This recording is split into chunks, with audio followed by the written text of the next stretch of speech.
Ela tá filmando nós agora. Do projeto, para isso. Nós temos alta.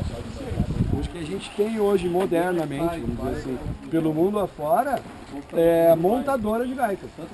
Tipo na Itália, a cultura é assim, tem uma cidade tipo Barra do Ribeiro. Aqui é montada a gaita, mas a família tal faz o botão, a outra família faz outra peça, outra família faz o fole, outra família faz a madeira. O nosso intuito aqui, e já estamos quase lá, hoje 95% do instrumento é feito aqui, né? De cabo a rabo. Então, mais... Agora a gente mandou fazer a última máquina, a última prensa. E mais uns 2 meses nós temos 100% de produto preço. Ou seja, a fábrica ela é alta por alunos que estão... Não, na verdade também não. O principal é a escola de gaita, de instrumento. A fábrica de gaitas, a fabricação de instrumento foi em função da falta de instrumento. Aí nós, cara, ou eu trago um instrumento de fora que custa 6 mil reais, meu bolso não dá, né? Ou eu vou fazer. Tá bom, então vamos fazer. Aí também foi chamado de maluco. O cara que afinava a gaita dele, que sabe fazer o instrumento, só que não é. Para de tomar cerveja, vai tocar conhecimento e não inventa loucura, porque nós não vamos conseguir. Não, mas vamos conseguir sim. Vamos conseguir, não vai dar jeito. Porque, pô, em 1830, ele pensa muito nisso, 1830, os alemães chegaram aqui com esse instrumento. E as fábricas surgiram a partir da necessidade. Porque tudo que tu faz é em função da tua necessidade. Se pegar uma peça na tua moto que não existe mais, tu vai procurar alguém que faça. Vai fundir, vai desenhar. Cara, lá os colonos, num determinado momento, quebravam a peça da gaita. Grafinavam. Quem é que vai fazer isso? E o Brasil foi o maior fabricante mundial de gaita. Ninguém sabe disso, cara. O Rio Grande do Sul chegou a ter 33 fábricas de gaita. E em 2008, quando começou o projeto em Guaíba, não tinha nenhuma no Rio Grande do Sul. Só tem essa aqui, eu acho. Agora não, tem outra em Santa Rosa, que é Minuano. Né? Que também é um cara lá que começou a comprar a família lá, que ele comprou, um fabricava, outro final. A fábrica de bandoneon. Só na Argentina, e eles estão tendo o mesmo problema. Mas tem em Santa Rosa aí também. Santa Rosa. E só que eles pararam. E era considerado um dos melhores bandoneons do mundo, fabricado em Santa Rosa. E na Argentina eles estão tendo esse problema. Porque o instrumento é difícil. Aqui a gaita de botão é um fole, bandoneon são 3. É uma técnica diferente de execução, né? É em onda, assim como a gente chama. E aí tá, como é que faz? Não tenho grana para isso. Aí criou o Instituto Renato Borghetti Cultura e Músicas, foi orientado nesse sentido. Desse projeto, da cabeça dele, que não é de agora, tem 30 anos que eu tenho o Renato, ele fala nisso. Cara, meu pai pôde me dar um instrumento. A minha família me deu apoio, ele tinha um palco dentro do apartamento, ele foi apresentar para a família, então ele teve esse apoio. E eu vou fazer isso. Renato, gente cabeludo, gente bacanão dele, a gurizada é apaixonada. Não tem lugar onde ele vai que não é rodeado por criança, por adolescente. E aí vem os pedidos, eu quero uma gaita, meu pai não tem grana, o instrumento é muito caro, não tem conhecimento, na minha cidade não tem professor. Tá bom, então vamos começar. Em 2008 começou então numa escola pequenininha. Quando ele viu a necessidade de fazer o instrumento, a diretora dessa escola em Guaíba disse assim, Renato, eu estava vindo tu falar com a menina ali, eu tenho uma sala fechada aqui que era uma sala de aula de marcenaria. E não tem a mais, está lá parada há anos, mas está toda equipada, e eu te empresto. Disse, bom, se eu já tenho isso, né? Vamos lá, e foi lá nesse cara que afinava o instrumento dele. Pô, lá, eu consegui agora, Renato, abandona essa ideia, não vai dar certo, mas tu não sabe fazer. Mas eu faço uma na vida, outra na morte. Não, vamos fazer. Aí pegou, convenceu, aí começou, claro, as primeiras deram errado, né? Normal. Vamos aprender, vamos aprender. Acertando, né? Aí ele saiu, foi fazer a primeira turnê na Europa. E, primeira coisa, show, em vez de dormir, fábrica. Vamos visitar a fábrica que eu quero. Primeiro foi na Scandale, que é que fabrica esse instrumento há 20 anos, né? Chegou lá o dono da Scandale, ele falou, tá louco, né? Fazer gás. Não, mas não é para vender, só para... Tá bom, vê o que tu precisa aí. Mas também não deu muita chance não. Aí vai para a Alemanha, aí essa peça faz assim. Então, se vocês quiserem, antes de almoçar, a gente vai ali 15 minutos, eu mostro tudo para vocês. Sim. Tá? Vamos lá. E aí, primeira coisa, antes de fazer o instrumento, precisamos descobrir como é que faz e o que precisa, né? Então, tudo que vocês vão ver ali, tudo, com exceção de algumas máquinas, as máquinas de metal, de fabricar as partes de metal, tudo foi desenvolvido no projeto no começo. Desde as matrizes, os gabaritos, para fazer peça por peça da madeira, até a parte mecânica. Então, esses gabaritos, as matrizes, né, de corte de madeira, primeiro que a gente desenvolveu isso. O que precisa? Isso aqui é o processo artesanal mesmo. Né? Então, tudo Tem isso. uma madeira especial para isso? Tem um outro desafio, né? O Renato botou esse projeto no papel e foi procurado muitas empresas, inclusive empresas que já haviam fabricado instrumento e recebeu ou não. E ele disse, cara, estou em Guaíba, vou ali na celulose. Aí foi na celulose grandense, que hoje é o maior investidor do estado do Rio Grande do Sul. Né? Tanto é que Guaíba agora é o município que mais arrecada em função da planta de celulose. Chegou lá, o diretor de marketing, sou teu fã, inclusive toca o gaita. Tá tudo certo? Não, nós vamos te apoiar. Senta aí. Tá bom. Só tem um detalhe. Estava aí muito bem, né? Não, nós queremos, só vamos te apoiar se fizer com eucalipto. Eu vou responder essa pergunta. Eucalipto é para fazer moeirão de seca, porteira, celulose, galpão. Fazer gaita. Tu consegue, Renato? A gente tem essa ideia de mostrar para o mundo que o eucalipto não é o ruim como pensam, que ele tem utilidade. Tá bom, aí saiu dali, a gente vai ver lá em cima, ele tem uma carta que ele carrega na carteira até hoje, numa criança pedindo um instrumento para ele, lá em 2000 e tanto. Ele pegou, leu aquela carta, esse cara não desiste. Aí foi, pesquisa, e aí foi parar na Universidade Federal em Pelotas. Dentro da universidade tem um pessoal que desenvolve um estudo sobre cultivo de madeiras de todo mundo. Cultivo até o aproveitamento final pós-corte. E batendo, falou assim, não, nós vamos te ajudar. Tem uma espécie de eucalipto. Tô salvo. Só tem no sul da Bahia. Ele, tá bom, mas não, dá para fazer, a gente está com estudo aqui, a gente pasteuriza, ele deu todo o processo, ele tá bom, pegou o avião e foi para a Bahia. Lá na fronteira com o Espírito Santo, uma cidadezinha, chegou lá, explicou pro cara, disse, não tem problema. Traz esse processo de secagem para cá, a gente certifica ela e estamos te mandando. Então é aquela madeira que tem que passar na parede lá. Então a gente faz com eucalipto, respondendo a sua pergunta. Ripa comprida, já. Aquela ripa comprida. Então ela já vem certificada e tratada de lá, e a partir das matrizes ela é toda cortada. Então a gente usa eucalipto no corpo do instrumento. A madeira utilizada internamente para fixar a parte de metal mecânico e o detalhe escuro a gente usa embuia. Que também já estamos pesquisando, porque a embuia já está ficando rara. Então a gente já está precisando de uma outra madeira para utilizar nesse filetamento, né, nessa parte escura. E lá a gente já tem a caixinha pronta. Isso é colado? É toda colada.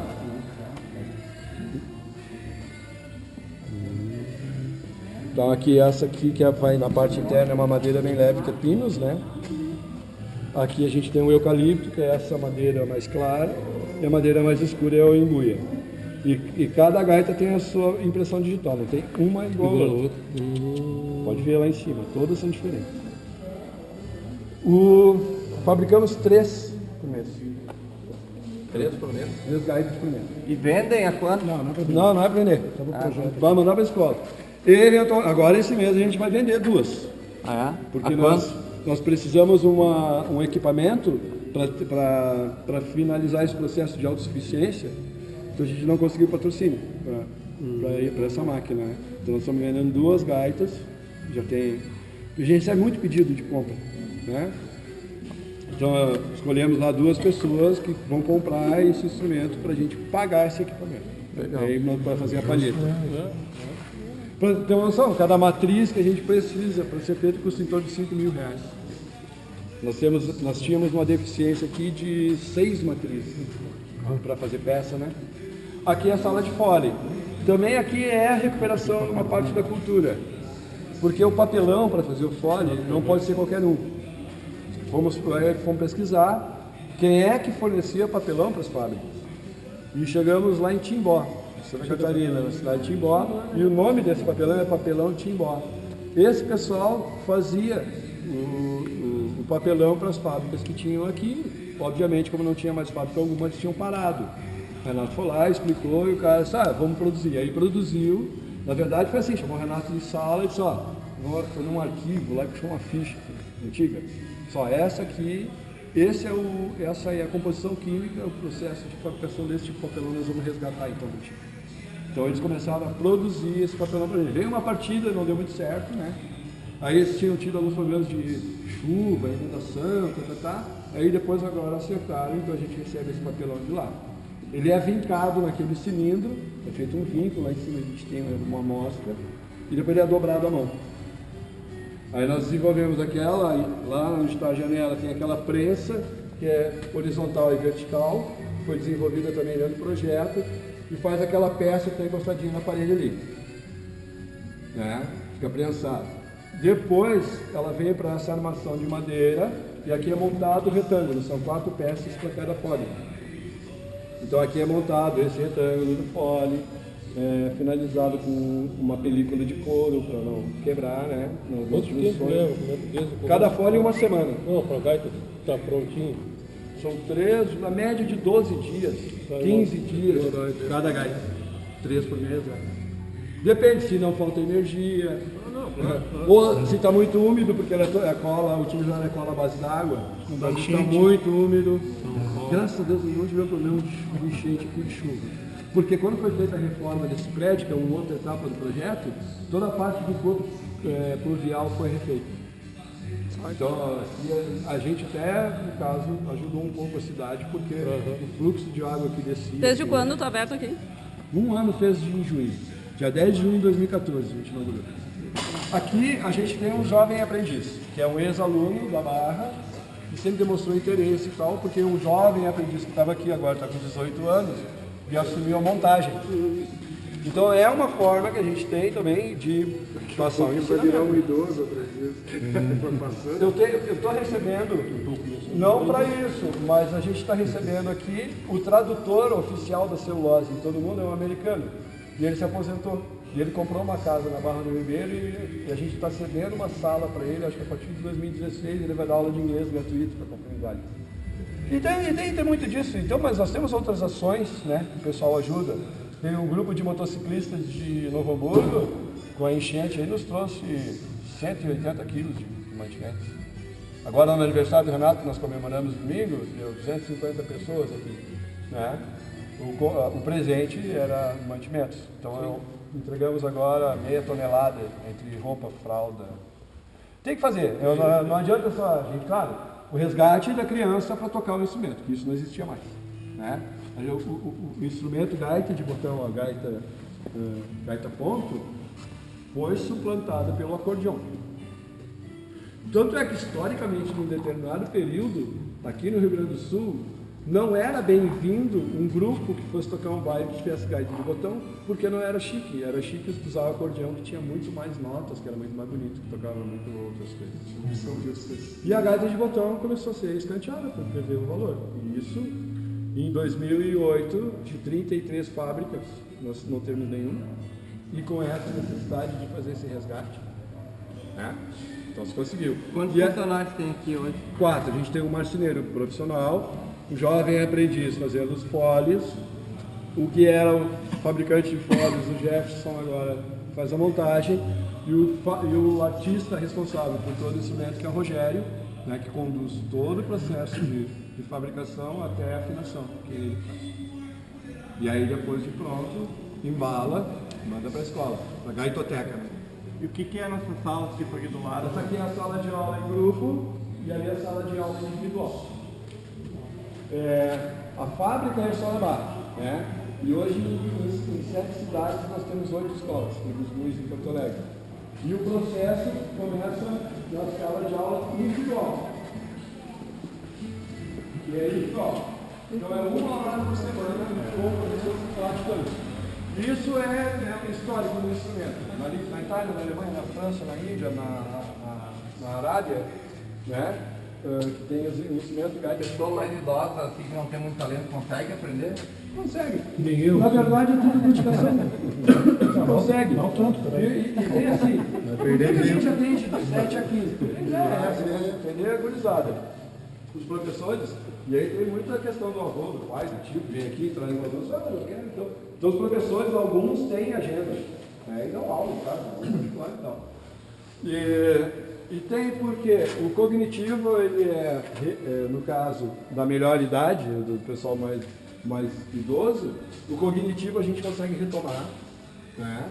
Então a gente tem uma resposta quase que imediata no lúdico, porque tem a depressão lá da idade, não sei o que, então a gente consegue fazer com que eles, né, evoluam também. Mas para criança, basicamente para criança.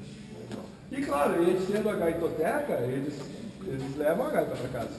Claro, a gente não tem instrumento para todos ainda, né? Então, mas eles se revezam e é bem para eles próprios se organizarem. Ah, tal dia eu tenho educação física, tu não tem, tu fica com a gaita, então eles estão organizados. Os 35 aqui, todo mundo sempre está. Hoje, nessa hora, deve ter um dos gaiteiros daqui, ou das outras 7 escolas, com a família tocando gaita, num churrasco, fazendo alguma apresentação. Com certeza. E aí nós desenvolvemos um método para todas as escolas, porque tem que haver um padrão, né? Então, na segunda-feira, às 8 da manhã, tem um aluno sentado aqui com a professora aprendendo, em Bagé também, São Gabriel, em Porto Alegre, lá. Então, a cada hora, tem uma criança sentada com o professor, uma das escolas. Esse aqui é um presente de um artista plástico lá de Cachoeirinho, Ralph, que é feito de sucata de moto. Segundo os entendidos, é uma Titan 125. Eu não entendo de moto. E tem criança que tem medo de tirar foto. Aí eu digo, não, mas isso aqui é um Transformer. Isso não está aqui. Quando vira uma moto de noite, vai embora. E ele agora, o mais novo trabalho dele é um cavalo, está em frente ao Centro Cultural de Cachoeirinha. Porque eles vieram contratar um ninho. Essa aqui tem uma história interessante disso aí. Ele ligou para o Renato que assim, Renato, consegui teu telefone lá, liguei pro teu irmão, o Marcão me detonou. Que bacana, o que eu posso te ajudar? Não, é o seguinte, cara. Eu sou um mecânico de moto, mas eu também sou artista plástico. Aí eu fiz uma estátua, uma estatueta, uma homenagem e tal. E eu queria te entregar isso pessoalmente, sim, para te conhecer e tal. Ele veio aqui esses dias, não vou achar uma gente boa pra caramba. Eu disse, tá bom, mas cara, estou meio com compromisso, vamos fazer o seguinte. Me encontra no bar do Beto, ali no Bom Pico, vou tomar um chopp lá com os amigos, eu tenho um compromisso depois, aí a gente se encontra lá, te conhece, a gente toma uma cerveja, bate um papo, tu me entrega esse negócio e vambora, né?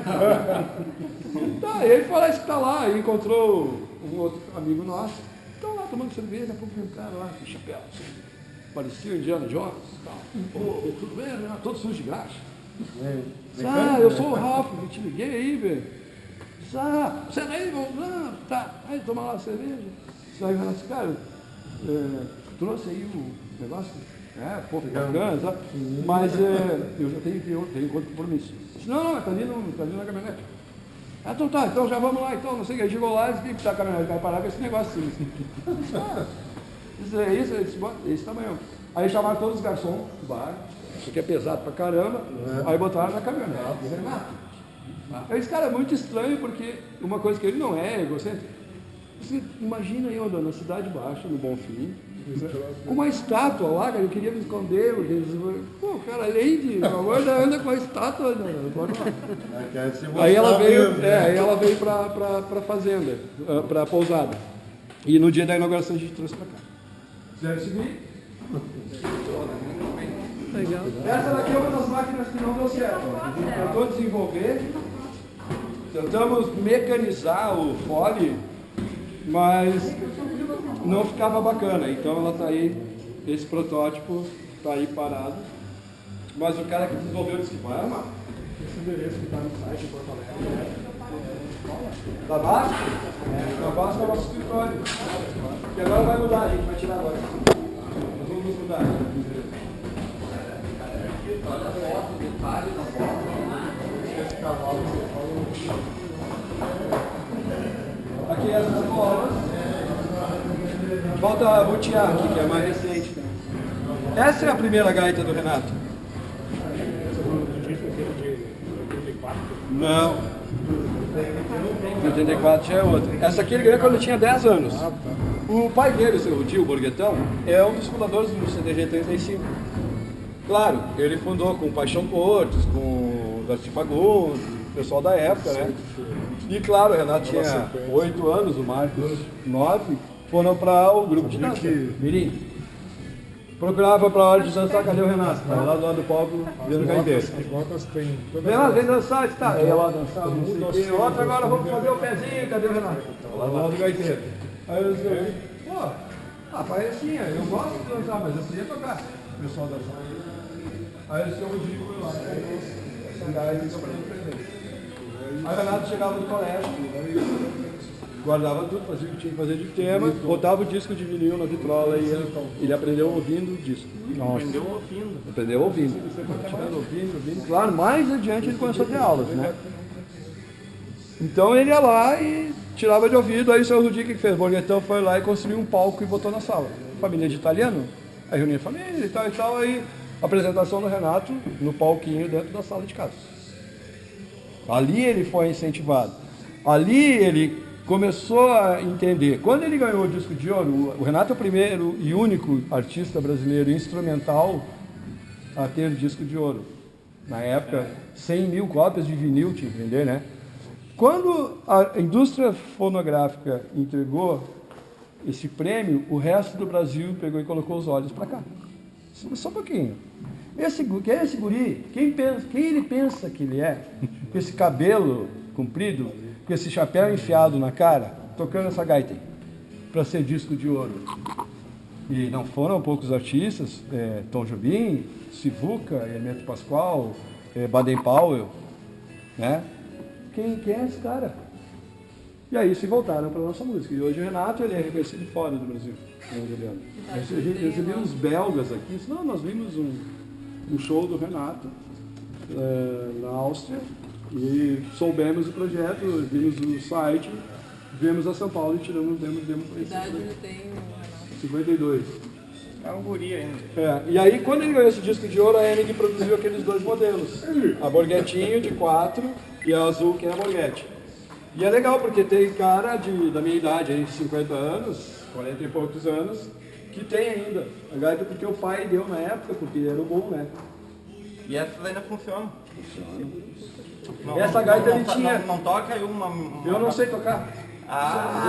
Mas tu não foi nas aulas ali ainda? Não fui ainda. Não, violão ainda. Eu sou professor de musicalização infantil e percussão. Eu toco percussão. Aquela lá é a gatinha que o Bagre fez. Aqui o Bagre ganhou a primeira, é essa aí. O seu Rude deu uma para ele. Ó, te dá a segunda, Borghettinho para te dar de presente, que é que o Bagre falou bastante. Tinha, né? Agora ele está com outra.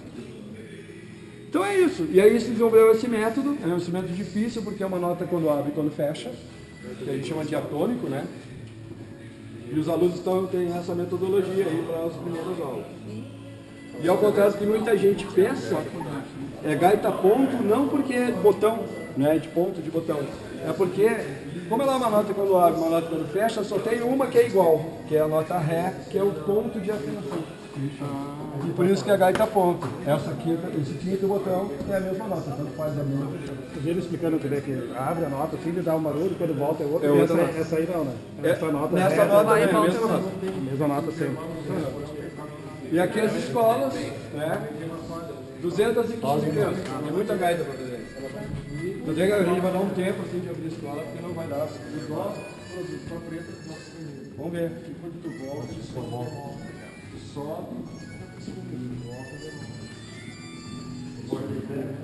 Aquilo tudo que a gente fez lá, ó, da montagem. Madeira, papelão.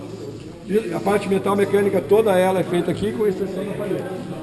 A gente já compra a matéria-prima e já tem as matrizes de corte, tudo é feito aqui.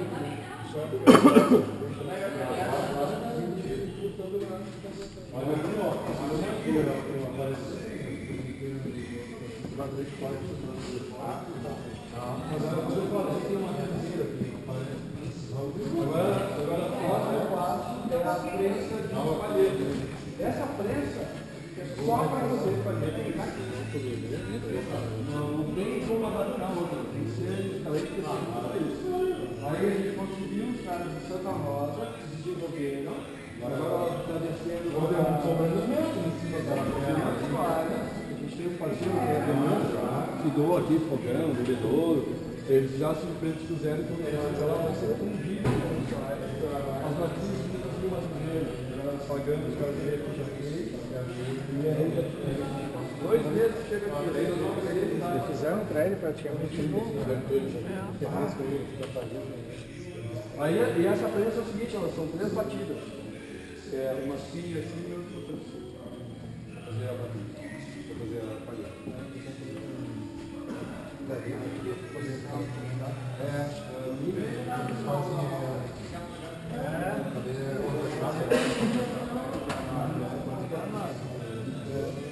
Vou te dividir o pessoal aqui para cada imagem soprando, aquela fechadura. Ah, o cara trouxe a história. Veio o filho do fundador. Em 1950 eles começaram com a comunidade. Meu pai, sim, esse é o preço. Lá tinha de 80. Não. Vocês criam só a cozinha. A gente comprou deles uma das máquinas que nós compramos o sucata deles. E as matrizes de notas que a gente conseguiu da Universal. 60, 59. Aqui é a etapa da reforma, então. Aqui é a preservação desse prédio, né, que é uma segunda etapa do projeto. O Instituto, na verdade, foi criado o Instituto Renato Borghetti. Aí, em 2010 ele comprou esse prédio aqui que estava caindo. Bom, o prédio já tem. O que tinha aqui dentro? O tempo da ditadura. A última coisa aqui, na verdade ele ficou 8 anos fechado, sem manutenção. Isso era depósito de... Não, a última coisa que teve aqui antes desse período foi uma fábrica de barco de fibra.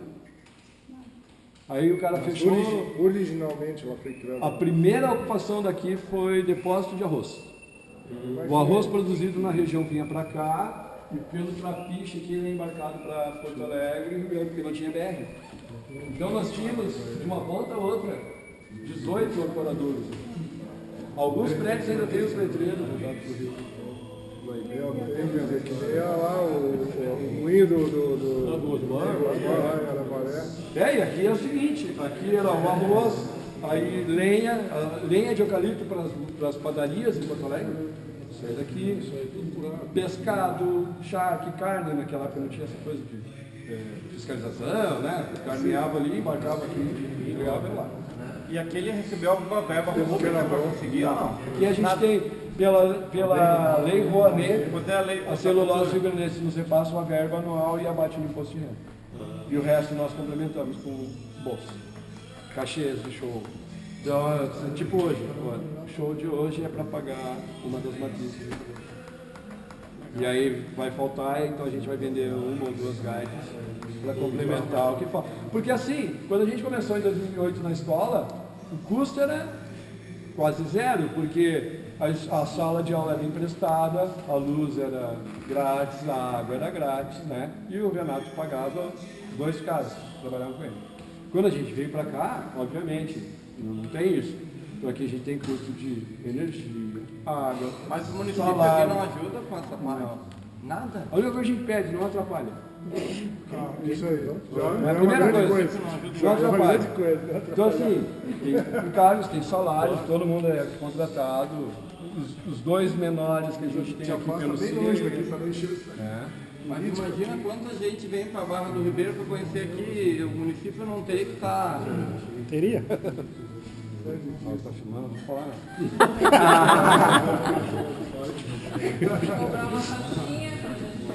Não, a ideia também não é essa. Se eu te disser assim, não é fácil, mas tá legal, entendeu? Então assim, a gente quer, em primeiro lugar, mostrar o que está sendo feito e o que pode ser feito. Pode tirar foto do der, tira foto, grava, filma. Porque assim, o Renato recebeu tanto não, foi chamado de maluco tantas vezes, que é legal as pessoas entenderem que é possível fazer. Tanto é, a gente, hoje é um case de sucesso, a gente acabou de receber um prêmio da Fiernes de destaque de empreendedorismo cultural. Quem é que hoje investe em cultura? Em educação. Cara, então a gente ganhou esse prêmio ali e estamos divulgando. No ano passado nós vimos ganho esse prêmio de destaque cultural do Estado, pela Assembleia. Né? Esse projeto ele é visto hoje na Europa inteira. Entendeu? Então não adianta a gente pegar assim, tipo poder público, sentar na minha frente e dizer, pô, né? Porque se eu tiver que fazer isso com um dirigente público, né, ele vai entrar por um ouvido e vai sair por outro. Porque o que a gente precisa é que ele tenha a sensibilidade de saber isso. E não, porque isso aqui não é assim guardado nas devidas proporções. Mas isso, digamos, é um centro cultural dentro de uma cidade que talvez seja o destaque da cidade. Né? Se eu tiver que chamar um prefeito, botar na minha frente e dizer, pô, sabe o que é isso aí? Sabe o que significa isso? Nós estamos aqui há 2 anos, quase. Será que precisa dizer para ele isso? Será que ele não repara isso? Será que a própria comunidade não repara? Nós construímos esse anfiteatro aqui.